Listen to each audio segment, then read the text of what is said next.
চিকুবাবুর কিন্তু মনটা খুব খারাপ। বালতির মধ্যে কয়েকটা স্টোন আর ছোট্ট একটা গাপ্পি মাছ নিয়ে খেলা করছে। আসলে বালতিতেও অ্যাকুরিয়াম বানাতে চেয়েছিল। তো আমি গিয়ে জিজ্ঞাসা করায় আরও মনটা ভেঙে গেল। বলছে বাকি মাছগুলো সব মরে গেছে জানো তো, আর একটা মাছই শুধু রয়েছে। আমি বললাম তাহলে এক কাজ করি, চল একটা অ্যাকুরিয়াম কিনে নিয়ে আসি। আর ওর রিয়াকশানটা কেমন ছিল দেখবেন, দাঁড়ান দেখাচ্ছি। যেই না আমি ওকে বলেছি অ্যাকুরিয়াম কিনবি, আর ও হচ্ছে এরকম, হ্যাঁ কি বলছে সত্যি, এই যে দেখেছেন। আসলে বাচ্চাদের যেটা হয়, যে জিনিসটা চাই সেই জিনিসটা পাবো জানতে পারলে এক্সাইটমেন্ট অন্যরকমই হয়ে যায়। বড়দেরই হয় আর বাচ্চা মানুষ তো হবেই। তো যেমন বাবা তেমন কাজ, দুজনে মিলে বেরিয়ে পড়লাম একটা অ্যাকুরিয়াম নেওয়ার উদ্দেশ্যে। কী নেবো জানি না, বাট যাচ্ছি তো দোকানে, দেখা যাক কী নেওয়া যায়। তো দোকানে যাওয়ার পরে যেটা হলো, পাখি ছিল, খরগোশ ছিল। আমি ওকে বললাম দেখ মাছই নিবি তো নাকি পাখি খরগোশ এগুলো নিবি? তো বললো না না কি মাছই নেবো, মাছই নিতে ইচ্ছা করছে। আমি চলো তাহলে মাছ চুজ কর, কি কী মাছ নিবি আর কোন অ্যাকুরিয়াম নিবি সেটা চুজ কর।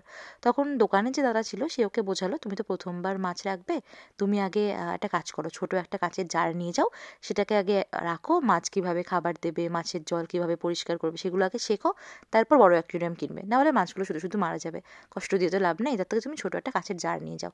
তো আমরা ওই জারটাই নিয়ে এসেছিলাম, মিডিল সাইজের একটা জার নিয়ে এসেছিলাম, আর ও এখানে মাছ চুজ করছিল। যেহেতু কাঁচের জার নিয়ে এসছে, জারে খুব একটা বড় বড় মাছ রেখার কোনো যুক্তি হয় না, ভালো লাগবে না, তাই কিছু কালারফুল মলি ফিশ নিয়েছিলাম। এই মলি ফিশগুলো খুব ভালো লাগে কিন্তু দেখতে, যেমন দেখতেও ভালো লাগে, সেরকম যখন জারের মধ্যে পড়ে কালারগুলো যেন আর বেশি ভাইব্রেন্ট লাগে। তো আমি হলুদ কালারটা চাই, হলুদ আর সবুজ রঙের যে মাছগুলো ছিল সেগুলোকে চাইছিলাম।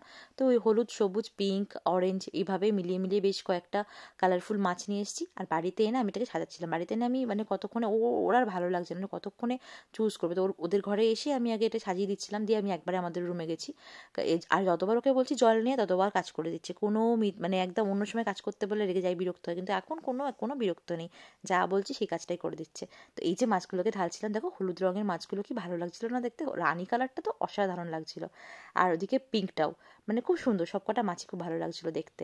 আমি ওকে বললাম চল তাহলে সাজিয়ে দিই, কমপ্লিট হয়ে গেছে মাছগুলো রাখা। তো আমি ভেবেছি যে পরে আরও কিছু পাথর নিয়ে আসবো, কারণ পাথরটা একটু কম লাগছে, আরও কিছু মাছ, তাহলে ব্যাপারটাও বেশ সুন্দর হবে। এইটা ছিল ফাইনাল লুক।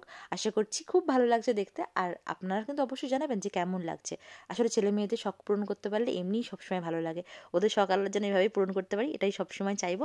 ওরা ভালো থাক, ওরা সুস্থ থাক, আর ওদের শখ আহ্লাদ আবদার এভাবেই আমরা পূরণ করতে থাকি। চলুন এই ভিডিওটা এই পর্যন্ত ছিল, দেখা পর্যন্ত একটা ভিডিও নিয়ে, টিল দেন টাটা।